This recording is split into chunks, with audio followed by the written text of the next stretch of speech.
Hi, welcome everyone to our I-CBT Friday discussion group. I'm Mary Hosbrough, one of the co-facilitators, along with Sylvie Levine and Margaret McCall.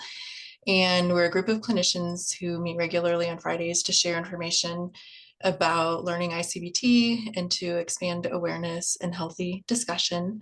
So thanks so much for being here and being part of this. If you're new here or are watching the recording, I want to share a little bit about our format for these gatherings.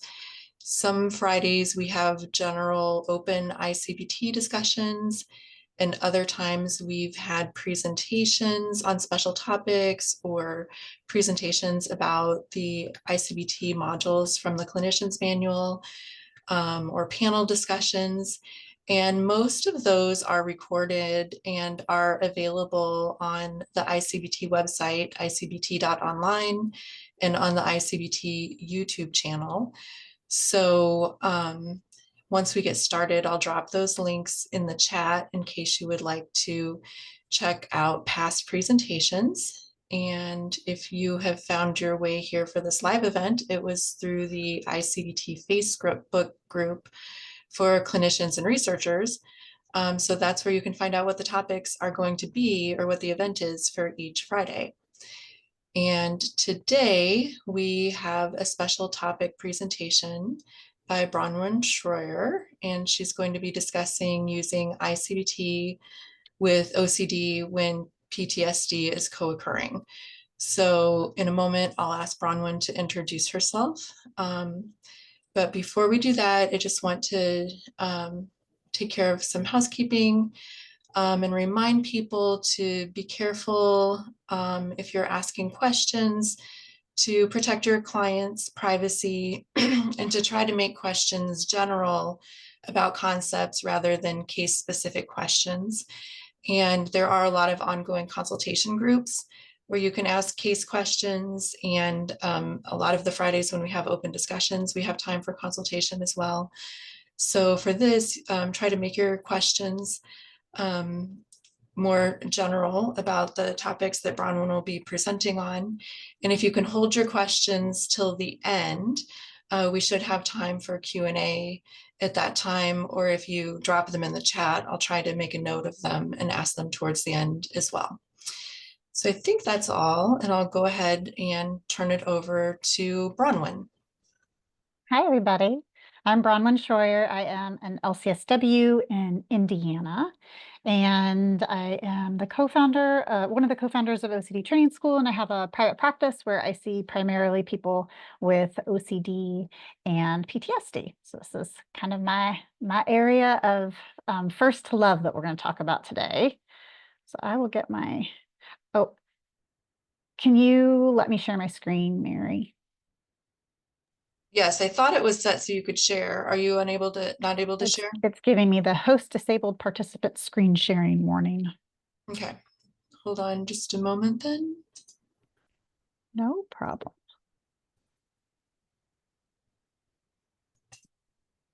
Okay, will you try now? All good. Thank you. Okay, here we go.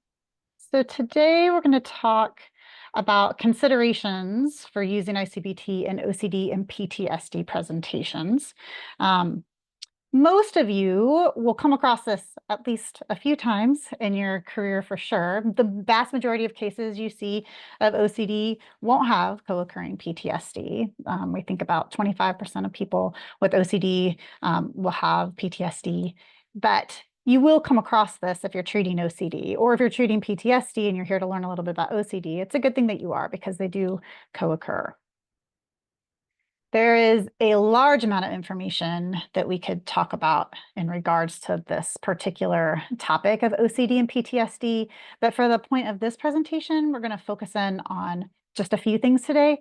I wanted to talk more about the inferential confusion process and how these first few modules that we have in I-CBT, how they can help you with a little bit of trauma treatment planning. So in module 1, we'll take a look at how can trauma affect the information that's being collected there. And in module 2, we'll look at how this can help with trauma treatment planning, because you may hear trauma starting to come up in that module. Module 3 is also another listening point where you may see a trauma narrative intertwine with an OCD narrative. And in Module 4, we'll look at how PTSD or trauma that can affect the formation of the feared possible self. So let's talk for a minute about symptom overlap of OCD and PTSD, because this is something that a lot of people really aren't aware of when they start working with OCD, that PTSD can have some similarities in symptom overlap, but that it is true that they do. So the first one up there is the intrusive nature. Now, we in I-CBT know that these doubts aren't just coming randomly from nowhere. They're created through inferential confusion, but the feeling of them can be intrusive in nature. And that also can feel the same way as flashbacks or intrusive memories that are coming up in PTSD. So sometimes it's difficult for people to tell the two apart. The next one up there is safety behaviors and compulsions. So with OCD, we're familiar with those mental compulsions and physical compulsions that we see. So somebody doing something over and over again, mental review can be within that as well. But I have an example here of somebody checking the door each night to make sure it is locked to keep. Oh, sorry, should be flipped. That one should say PTSD, is checking the door each night to make sure that there's not going to be a repeat of a previous event occurring again. And then the OCD version of that would be repeatedly locking the door due to inferential confusion. Sorry, that's a typo, but they should be flipped. So you have these safety behaviors that are meant in PTSD to keep something from happening again that already happened to them, that trauma event. And in OCD, we're going to have this ongoing compulsive thing going on because that doubt formed.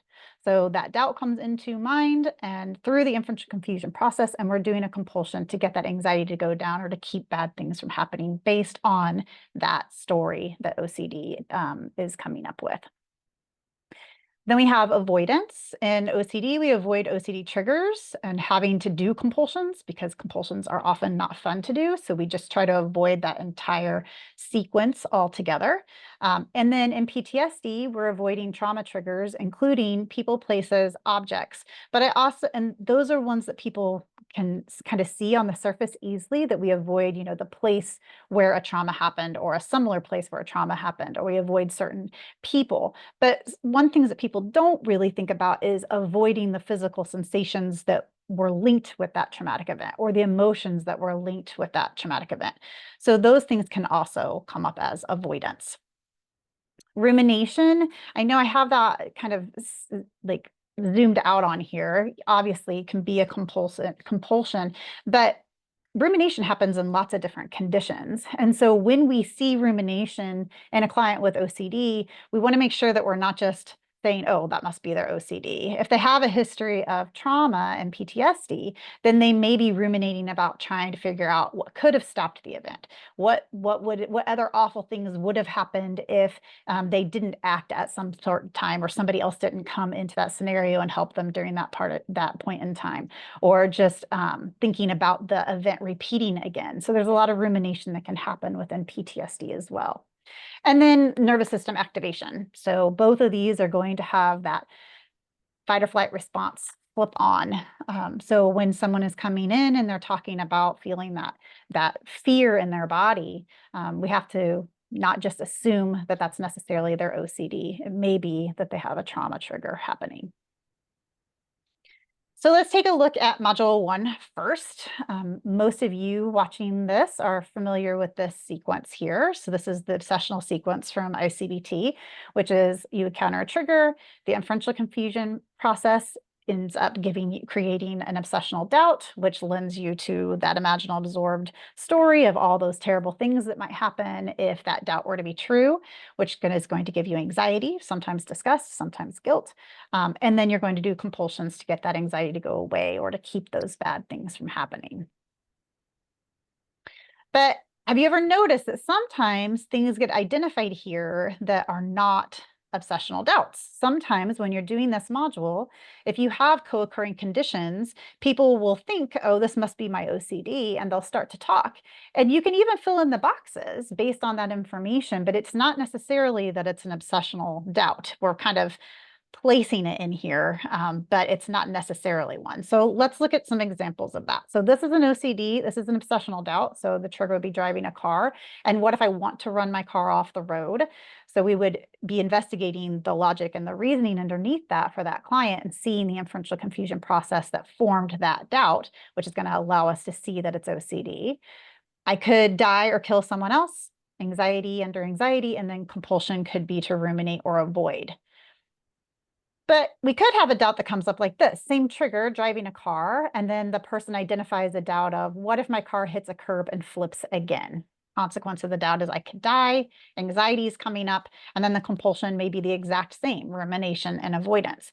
But this one isn't coming through inferential confusion. This one's actually PTSD. So if we had this client here with us, we would be asking them, tell me about why you think that is something you need to worry about, right? We're going to look for how they came to that doubt. Well, in this one, it's because they don't want a repeat of something that happened before, but they're not necessarily doing anything through inferential confusion here. This is a protective mechanism seeking safety from that accident that happened before. You can also look at maybe somebody with an upcoming trip, and what if we get into an accident and some or all of us could die? I can't handle that. Anxiety, more rumination and avoidance. But this one, again, it's always going to come back to how did they reason their way here? This one could be a generalized anxiety doubt. And so we want to make sure when we're looking at this that we are not keeping the doubts that aren't formed out of inferential confusion, because later when we identify the feared possible self, which is a theme across all of those doubts, if we have PTSD doubts or generalized anxiety coming in, those worries that are there, it's going to skew that. And I see this happen quite a bit when I'm doing consultation with people, with clinicians who are coming to talk about things. We'll hear these, worries from generalized anxiety disorder, or even trauma reactions coming in, and then they're messing it up when they try to figure out the feared possible self. So if you do have a trauma oriented sequence that comes up there, you want to hold on to it. You don't want to keep it in as you're doing the OCD treatment, but keep an eye on it because they can aid in PTSD and trauma treatment planning if needed later. So they're going to be separate from the work you're going to need to do on OCD, but it's a good thing to kind of put to the side and hang on to in case your client decides that they want to do some trauma treatment. You'll have some information already there. Not all trauma events, and I'm going to say this probably 12 times today, but not all trauma events need treatment. So most people will encounter traumatic events in their life, and the vast majority of them do not develop PTSD. So in that, keep in mind that as you do this work, if you hear something that sounds like a traumatic event, that doesn't necessarily mean that the person has a traumatic response going on to it. It could have been dealt with. They've gotten the distress off of it. It's just an event that happened. But in I-CBT, what we're looking for is this. Can they see that those traumatic events that happened that were very, very real, totally happened? We're going to validate that for them. But can they see that they're irrelevant to the here and now? Most people with traumatic events in their lives will be able to see that. If they have active PTSD or an active trauma response that's going on right now, they may not be able to see that as irrelevant because the trauma is so anchored inside them at that point. And that's when you may have to do more assessment for trauma and figure out a treatment plan. In module 2, we're going to be looking at all of this wonderful reasoning that's going on. And so some things to keep in mind when you're doing module 2 in this particular population in OCD and PTSD is that a traumatic event is an irrelevant association to the OCD. So somebody had a house fire and lost their house. That's a traumatic event, but they may be able to totally see that that's irrelevant in the here and now. If it's a traumatic event and they're still tied into it, they may not be able to see that, but it's going to show up in the logic and reasoning for why they feel like they need to listen to their obsessional doubt. So they're not irrelevant to the human in front of you, these very big events that have happened that hold a lot of feeling for them. So you're going to validate the fact that those events happened. Our goal is not to minimize those for that person. You can validate them while still teaching that they're irrelevant to the here and now. And you may be the first person that they even disclose these things to. It may actually come up in this module that they disclose something for the first time ever when you are uncovering the reasoning behind a doubt.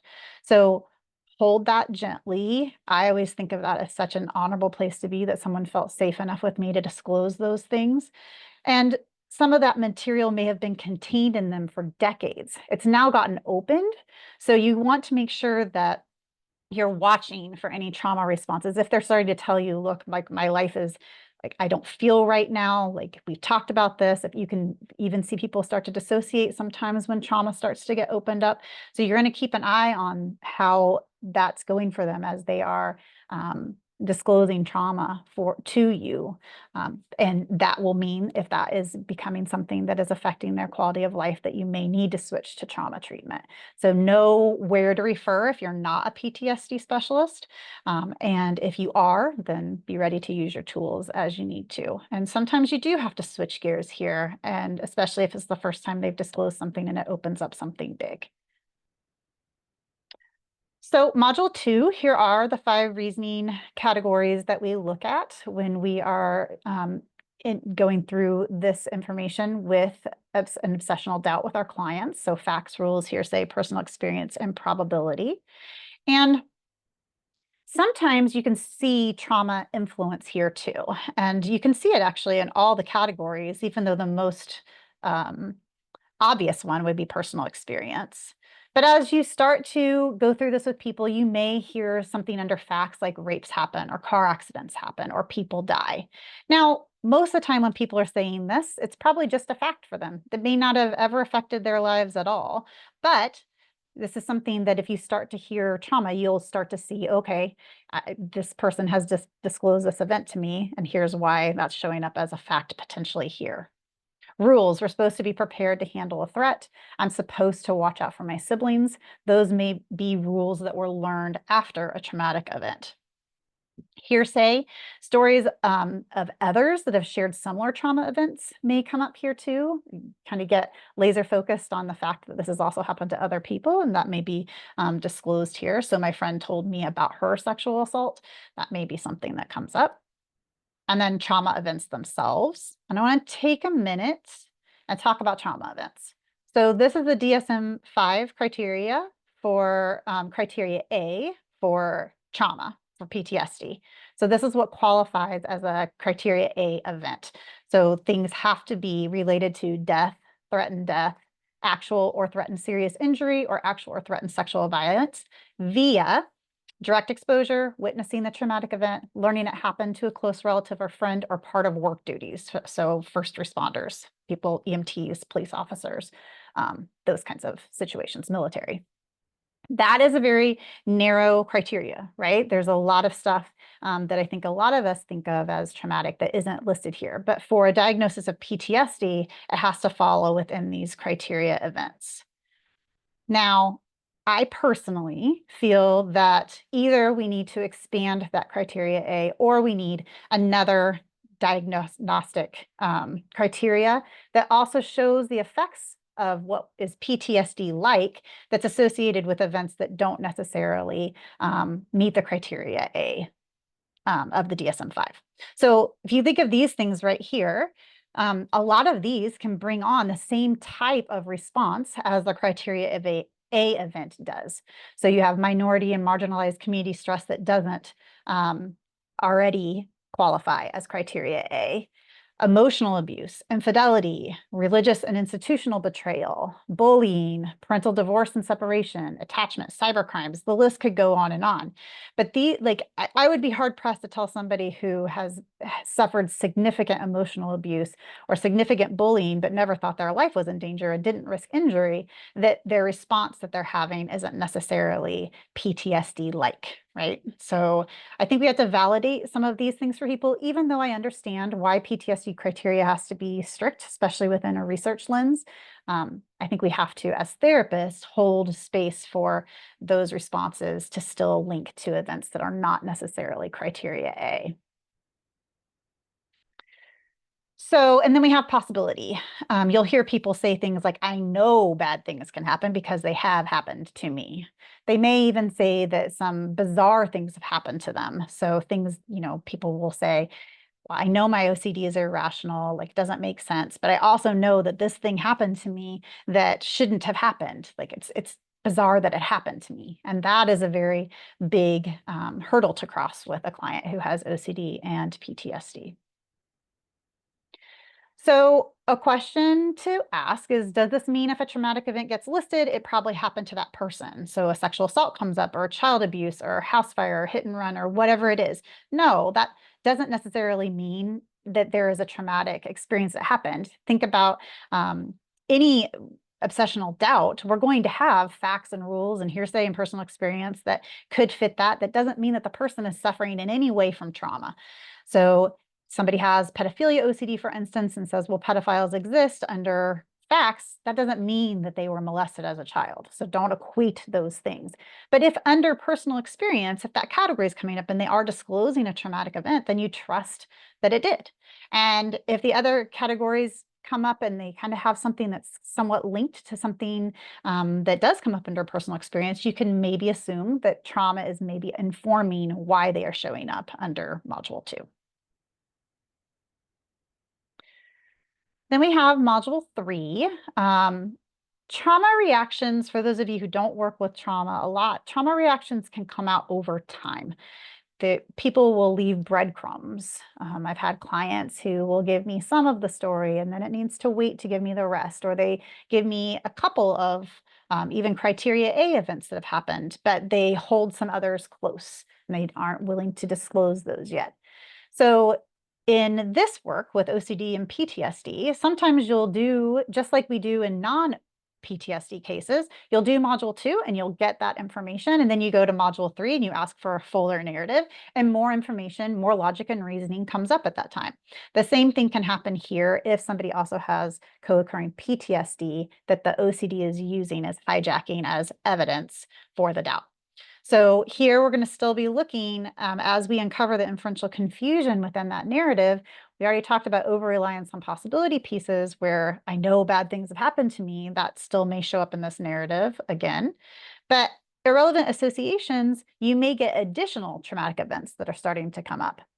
Or you may have them share more of the reality of the event. So maybe in module 2, they said something like, well, I was at a home when someone died, and whatever links to their OCD there. But then when you get into the narrative, they may disclose even more of that content. So, well, I wasn't just there in the house, I was the one who found her when she died. So for somebody with suicidal OCD, for instance, perhaps this was an event that was traumatic for them and they found a loved one. And so here we get one little bit of the story in module 2, and we may get more of it in module 3. Distrust of the senses and self. These can also be trauma learned. So I can't trust my judgment. My senses failed me before. I didn't see the car I hit, so I can't trust my vision to keep me safe. My intentions aren't enough to keep me or others safe.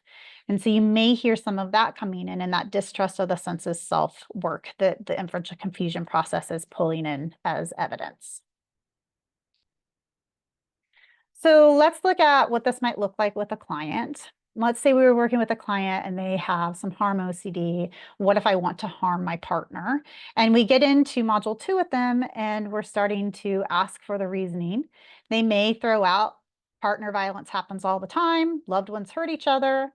They may have some hearsay of reading stories about domestic violence. Possibilities over there. It's possible I could have a hidden side to me that I don't know. And if only those were there and there was nothing in that personal experience category, there's not going to be anything that lights up for me about, oh, this person's traumatized, right? Like there's nothing there that shows me PTSD. But when we look at the personal experience category here, and the person saying that their parents used to yell at each other, that maybe, but on its own, maybe not, right? So I get angry with my partner sometimes is also on here as well. And that could be some very typical logic and reasoning, no PTSD present. But then we get into module 3 and we listen to the narrative. And so I'm going to read this for everybody, but I'm annoyed that my partner didn't mow like they said they would. I get so angry with them sometimes. What if I hit them even though I don't want to? I know that domestic violence happens and people who say they love each other can hurt each other. I've read a lot of stories about domestic violence, and my parents used to yell at each other.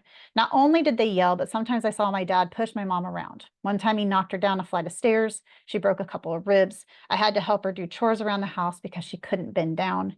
My dad was nice sometimes, and then he wasn't. What if I'm like him? People have told me my whole life that I look like my dad and even sound like him. Those people didn't know he would hit my mom. What if I also have a secret side to myself? What if I can't trust my intentions to not hit, even though I don't want to? I hit my brother when we were young, often. So I know I can hit someone that I love. It's possible I could snap at any moment. You can see the part in bold that I bolded here is something that as a PTSD specialist definitely lights up my brain. There is some traumatic event material here. I don't know that this person necessarily has PTSD.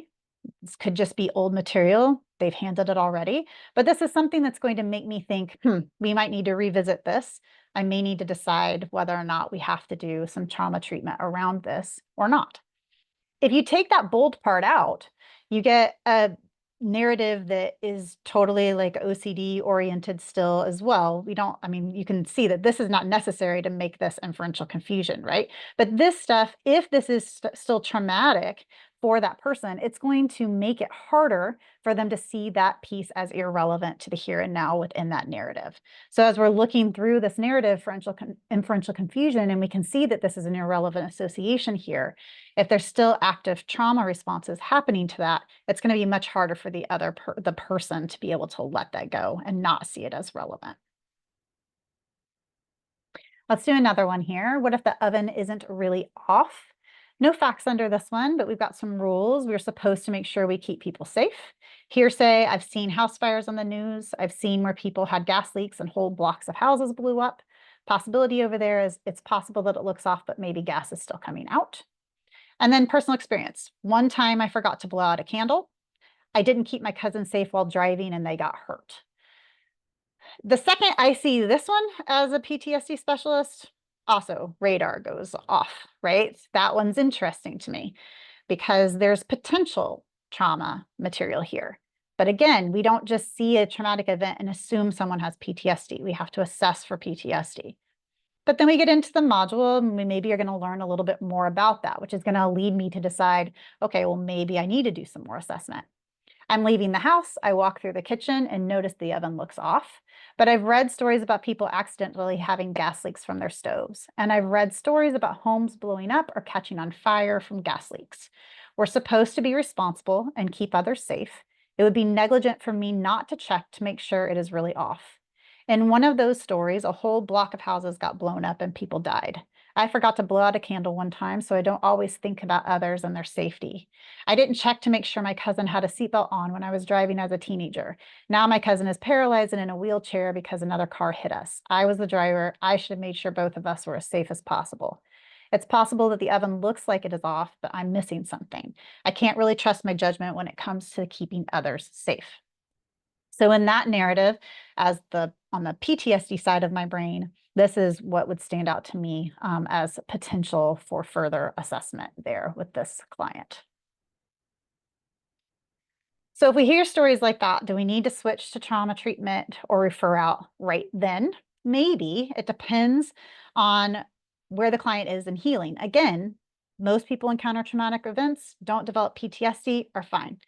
But as you continue working with the person or you get through this material and they are visibly upset or they are saying, maybe this is a bigger deal than I thought it was to me, or they're saying, I try really hard not to think about that. I avoid thinking about that. Those are all things that maybe you want to have a conversation with them about.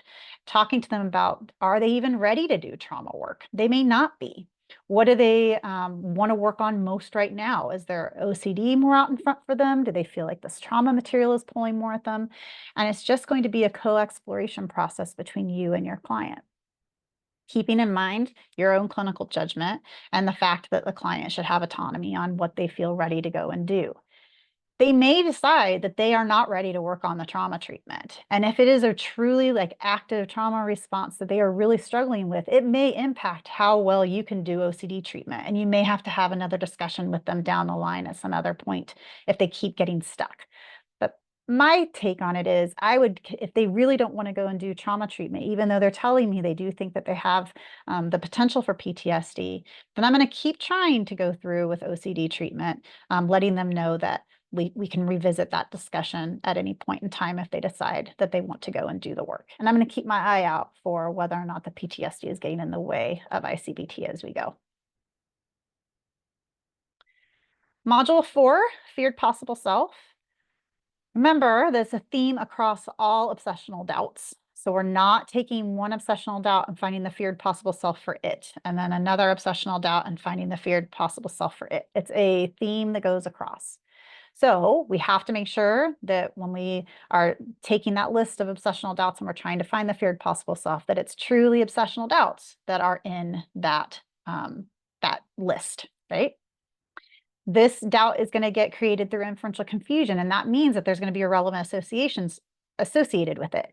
So if there are traumatic themes about the self, then we're going to hear them probably come up in module 2 and 3 if we walk that obsessional doubt about the self back through those modules. And feared possible selves can have similar content as trauma cognitions. So I'm going to talk more about that here in just a minute, about dynamic OCD and PTSD. So let's say that through module 1, we had our client, they were able to identify a list of obsessional doubts, which is great. They really doing a good job noticing what that doubt is, the formation of that doubt. So we have this list. Maybe I'm a pedophile. What if I sexually assaulted someone and don't remember? Maybe I want to harm my children. What if I can't love others? What if I like having deviant thoughts? What if I have an STI? So all of these doubts. And now we're going to try to, and we've gone through it. We've really made sure that these are obsessional doubts, that the client feels that these are obsessional. And we've got this self-concept that we're going to ask about, right? What's the self-concept that's being doubted here? This client feels that it's about the link between those doubts is that they could cause harm or they embody harm. So the feared possible self that fit here was maybe I'm someone who is tainted. When I'm doing I-CBT with clients, I then take this feared self-doubt and I go back through modules 2 and 3 with it so that they can see how that gets created, right? Through inferential confusions, the same like any other obsessional doubt. So maybe I'm someone who is tainted. Walking that back through module 2, we're going to get facts. Bad people do exist in the world. We are all sinful. Some rules maybe we're supposed to be pure at heart. Possibilities over there. Personal experience, I cheated on a former partner. I've driven while intoxicated. I was molested as a child. Okay, so then we move on to module 3 and we get that narrative.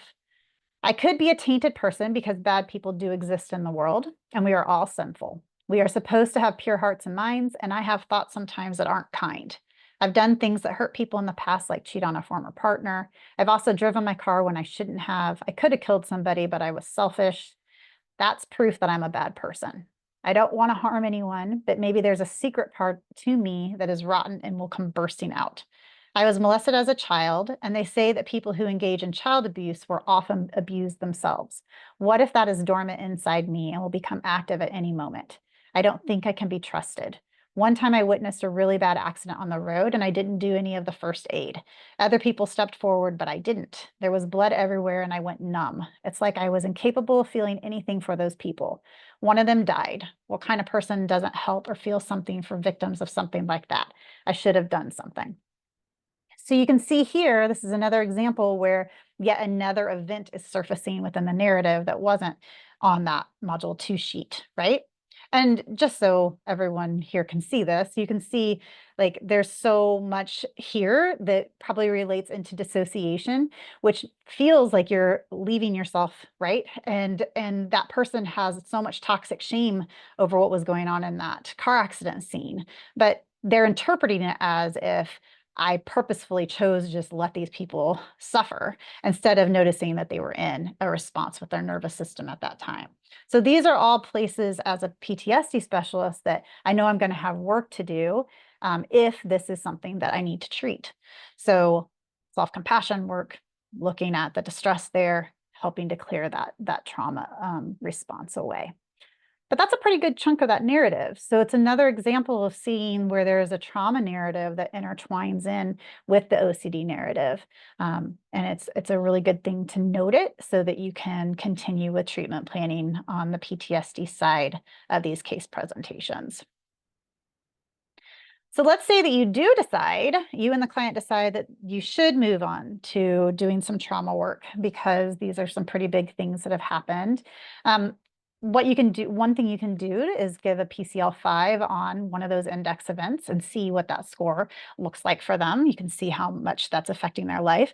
But a couple of questions that stand out to me on the PCL-5 in relation to I-CBT are questions 9 and 10. So question 9, for those of you who aren't familiar with the PCL-5 takes the DSM criteria for PTSD and puts it into a scale. So it's pretty great at zeroing in on what's going on there.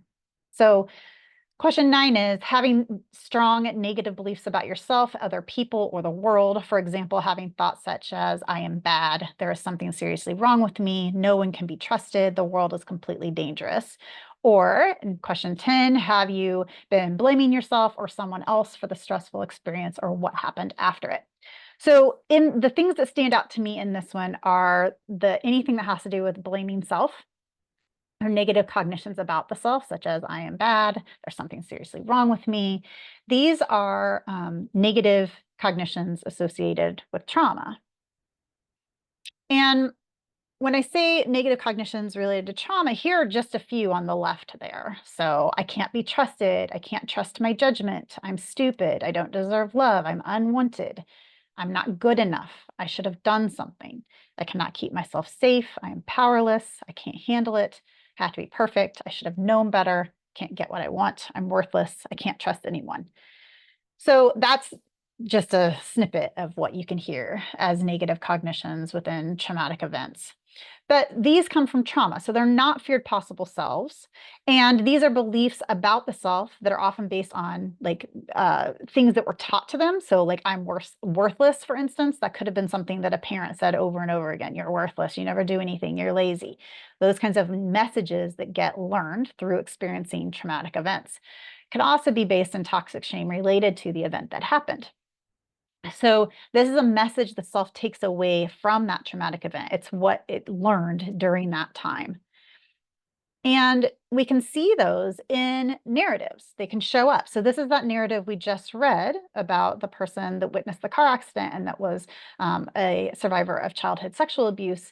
And you can see in there, these are negative trauma cognitions that are right there. I don't think I can be trusted. I should have done something. So it's just another little bit to hold on to when you're doing treatment planning. You can start to see the negative cognitions that come up. So in OCD and PTSD, there's 2 different types of presentations. They're static and dynamic. And in static presentations, the symptoms aren't going to overlap. So you may have a client that is hand washing due to contamination OCD, or and then you may also have them be having a fear of being in a passenger in a car after a car accident and flashbacks to that accident. But those events, the OCD and the contamination OCD and then the car accident, they're not going to overlap in their symptoms. But in dynamic presentations, the symptoms do overlap. So obsessional doubts, maybe we have somebody who has obsessional doubts like this one that we've been working through with the narratives, has obsessional doubts about being a pedophile, and they also have a history of sexual childhood abuse.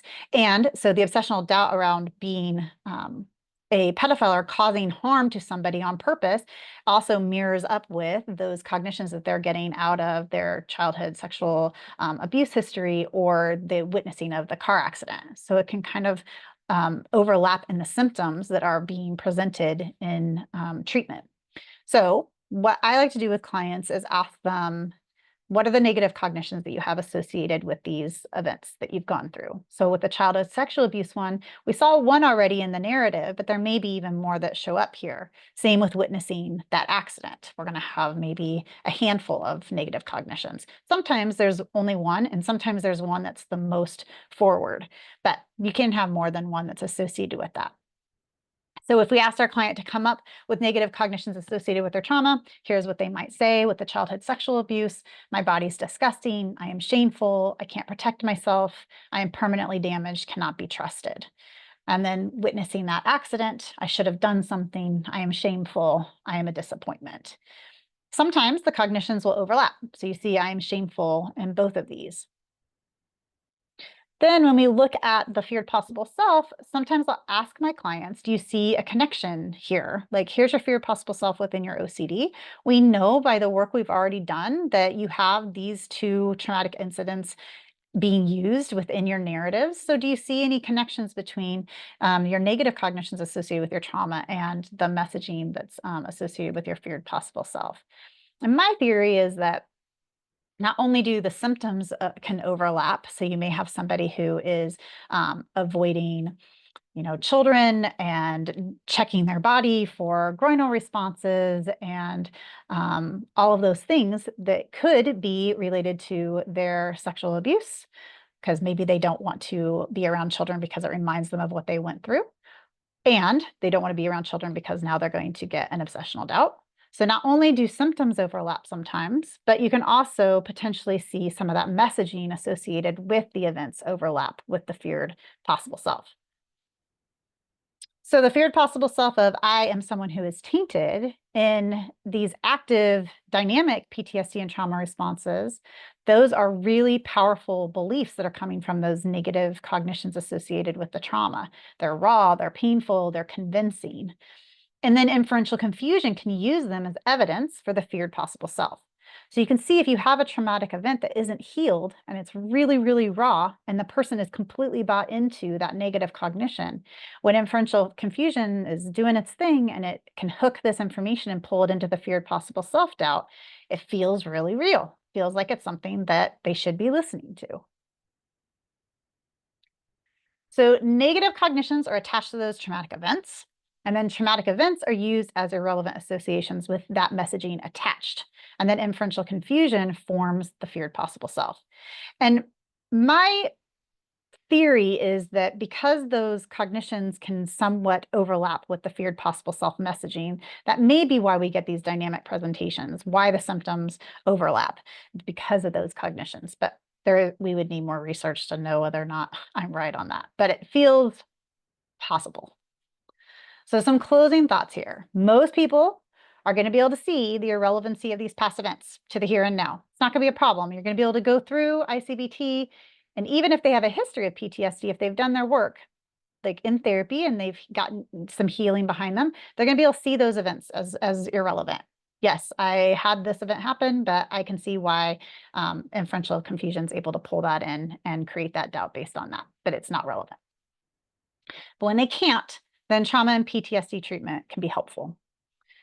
Also, just because people ask this sometimes, I-CBT is not a trauma treatment. So you would not use I-CBT to treat the trauma. You would, if there's truly PTSD going on, you're going to need to find an evidence-based treatment to do the PTSD work.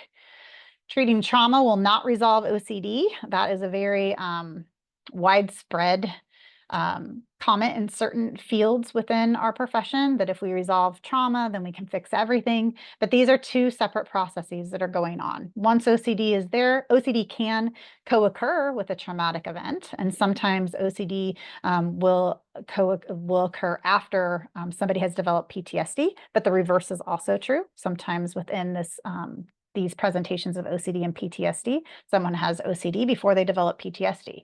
So we can't say that trauma is underneath everything, but once OCD develops, it's a very different process. It's the inferential confusion process that's separate from the traumatic event, the PTSD. So we'd have to treat them in two different ways. But treating the trauma can certainly aid the OCD treatment by healing that distress that's associated with those traumatic events, and then also healing those negative cognitions associated with the trauma so that they can't be used as irrelevant associations within inferential confusion. And I think that is it. And that, if you guys have questions that hit you later, you can feel free to email me. I will get back to you at a hopefully quick pace, but might take a couple of days. All right, any questions here? I see Lori's hand. Someone did ask in the chat if your slides will be available, Bronwyn. Yeah, you guys can have these. I'll post them in the group. Okay, good deal. And then Lori, do you want to unmute yourself?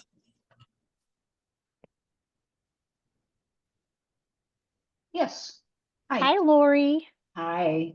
So unsurprisingly, I have a question that involves a case that I might have discussed with you a while back. Oh, yeah. Do you want to, can you do it without details? Yes, absolutely. Okay, cool. And I don't even necessarily have to go into any of the details. This is somebody who has had a traumatic response to something that is not, doesn't meet the full criteria of PTSD, but essentially adverse events. And has been doing EMDR episodically, but wants to work with me because his OCD is primary right now. And his contamination issues. And I was just thinking about I can't trust my judgment or senses. Certainly he says, but I often hear this from other clients who don't have trauma. I did make some really bad judgments, and so I have a right to not trust my judgment. And while he's working on these things in EMDR in the meantime, and he wants to be working with me on this, it's still an irrelevant association. Yep. And it's deeply embedded. And he also is somewhat dependent on saying, because I was traumatized, I can't help it. Yeah. Yeah. I mean, that's all work you're going to have to do outside of I-CBT on that part. Like, I can't help it. But the irrelevant association pieces, he doesn't reason that way with other elements that happened in the past in his life. It's going to have some selectivity to it, right? Where we're using that past events as evidence in the here and now, even though there's no direct evidence for them in certain situations, but we don't do that in others. So helping him really see that, that's going to be inferential confusion, and he doesn't actually reason that way in all aspects of his life. It's only in this content. And then also keeping an eye on toxic shame. Toxic shame roots us to things. It keeps it and holds it there. And so sometimes we do have to go through and do some of the work to get that toxic shame off before it's loose enough for somebody to be able to see it as irrelevant. Okay, so the part two is that although he often can get some clarity about the irrelevant association, he still associates his emotional breakdown and the OCD that came with it, but really falling apart with and decompensating with the trauma. And so even though he says intellectually he gets it, he's still terrified of falling apart by challenging in his sort of an ACT approach, doing the things that he needs to do and trying to change his relationship to the fears. And I know, and I know we've often come back to, well, he wouldn't be afraid of falling apart again if he truly believed it was inferential confusion, but it is quite embedded even as he's trying to work it. And I struggle with that one. There may be some blocking belief going on around letting the traumas actually go too, like people who have been traumatized, staying hypervigilant feels right. So it feels like the right thing to do. You should be staying safe. You should be keeping vigilant. If I let this go, then other bad things can come my way. So what you may have there is some blocking belief stuff going on, or positive metacognitive beliefs going on around the function of holding on to that material and the hypervigilance that's there when he doesn't need that. that he thinks he does right now. Mhm. Yeah. Good luck.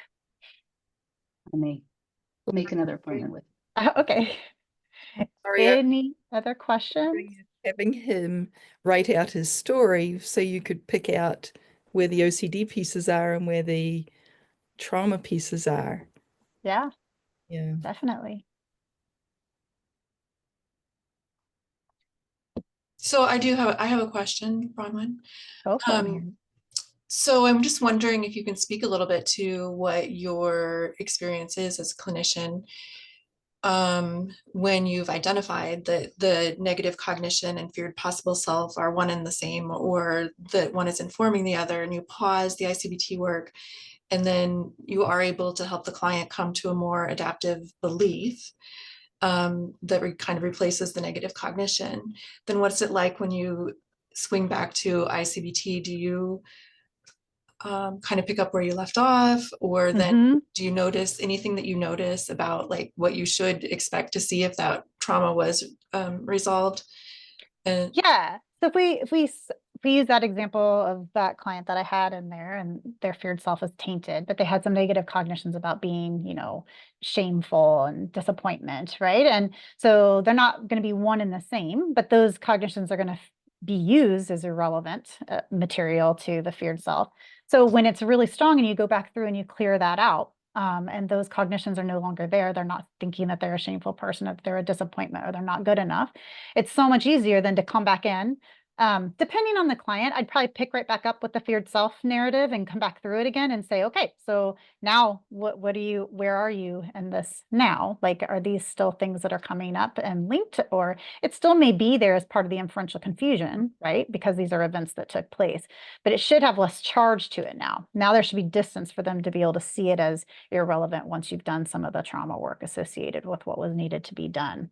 So yeah, you can pick up kind of right where you left off. Sometimes it's a good idea to backtrack if you've been out of it for a bit though. If you've done trauma treatment for several weeks, coming back through, asking what's OCD been up to, what's the doubt you've had this week, and then starting the process from scratch at that point and moving back through. Yeah. thank you. Depends on the client. I know that's the answer I give almost all the time, but it does depend on the client. Anybody else? Yeah. Hi, Stephanie. Hey, Bronwyn. I was wondering, with the evidence-based treatments that you use, which are your go-tos? Oh, I Depending don't on the client again. yeah, depending on, well, and I also don't want to skew anyone, because I feel like modalities, it's like favorite ice cream flavors, right? Like what you feel good about doing is you're going to be good in that modality. So the treatment modalities that are out there, prolonged exposure, cognitive processing therapy, EMDR, parts work, trauma-focused CBT, like all of those are, and written exposure therapy, all of them are good therapies, metacognitive therapy. They're all good. You have to decide like kind of who you are as a therapist, what fits your style. EMDR is the one I rely on a lot because I like the flexibility of it. I can swing right into it and come right back out quickly. It's like a dance with my clients, but I do see EMDR as pretty exposure based. That's kind of what I imagine as what's going on with that. So, but it's easy for me to flip in and out of. I do a lot of parts work as well within EMDR. So that's also something that comes kind of natural to me as a person. But the evidence on written exposure and cognitive processing and prolonged exposure, it's so rock solid. They're not a wrong bet to go. So don't let, I guess my end point there is, don't let somebody sway you into thinking that there's one modality that you should do like completely. Like if you love CPT, then don't worry about EMDR or prolonged exposure. But sometimes you will have clients who will come that maybe CPT might not be the right modality for them, which is why I think having additional tools is a good idea.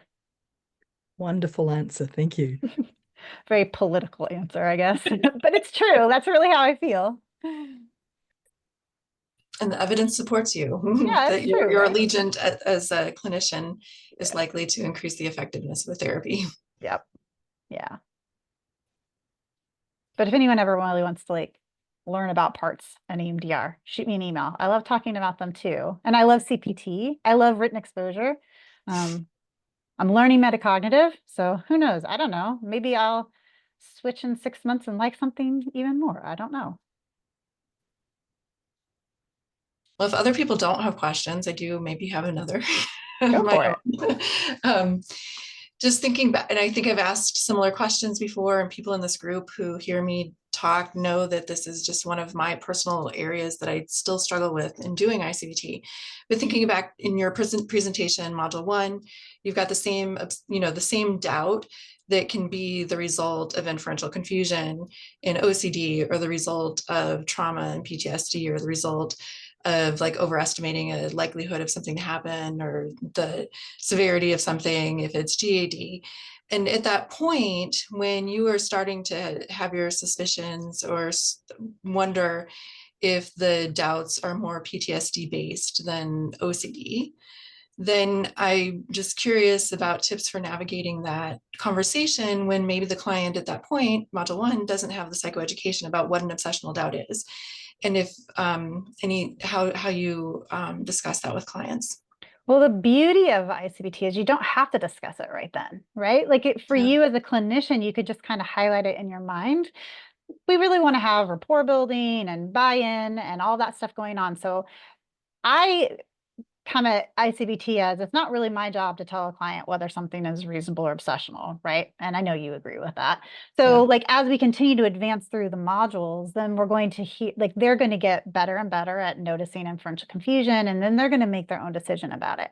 The only problem where it does become tricky is when you're trying to get that feared possible self identified. And you know that there's probably some doubts in here that don't really fit. So when I'm doing that module, sometimes, especially if somebody's not ready to hear that something is trauma, right? Like sometimes people don't want to hear that maybe they have PTSD. What I'll do is group it and kind of move those into a different spot. And I will do the feared self on what I'm pretty sure is obsessional doubt, and my client is clear as obsessional doubt. And then maybe we'll leave those as outliers, and I just allow that to be a curiosity that we'll come back to later. I do think it's probably easier too when you as the clinician have the capacity to do the trauma work and the OCD work too. And I think it might get a little bit trickier if you think you're going to be referring out for the PTSD work then. Yeah. Which This is why I'm on a mission for all of you to be trauma. Yes, that's like why I'm learning trauma work now too. Yes. And yes, and so many people are, and I think that that's great. Not that you have to be a trauma therapist to be an excellent OCD therapist. Right. Like people are wonderful at that and that don't treat PTSD, but it is helpful just. I mean, I can't be an expert in everything that's co-occurring with OCD. That's impossible if I want to be the therapist that I am. So I pick things that really are of interest to me, and then I would refer out for other things if I know it was outside of my scope. And there's nothing wrong with people wanting to just treat OCD and refer out for trauma, but it does make it easier when you can treat both. Right. Oh. Okay. There's a couple minutes left if anyone else has questions besides me. I was going to reiterate that I agree, it does make it easier, especially if your client is suffering from significant PTSD. Mm-hmm. That's and also if they're fairly struggling to function, going outside of our therapy to get with another therapist is very triggering and scary. Yeah. Anyway, just a particular client I'm thinking of that I have that's the case. However, after 2 years, I have brought up that I thought it might be beneficial for him to get a different kind of trauma that I'm perhaps EMDR, for example, to enhance and maybe propel healing. Mm-hmm. Yeah, and that's a great thing for us to do is say, hey, I don't think I have the tool that might be the right one for you, but here's somebody who does, right? Let's go over here and get that help, and I'll be here to help you with the OCD still. I'm right here. But I would encourage all of us to think about things that co-occur frequently with OCD and kind of know who we're going to refer to for those things if it's not something that we can treat. It doesn't mean that there isn't going to be a huge waiting list, but at least we have some names we can give, and that's helpful. Just need more of these compacts to go through so we can get to people easier, because it's very difficult in some areas of the country to reach specialists, I know. Right. Well, there are a ton of thank yous in the chat, Bronwyn, and then I'll just add another thank you as well. This has been so helpful and so valuable. So we really, really appreciate you sharing with us today. Yeah, thank you for letting me come chat.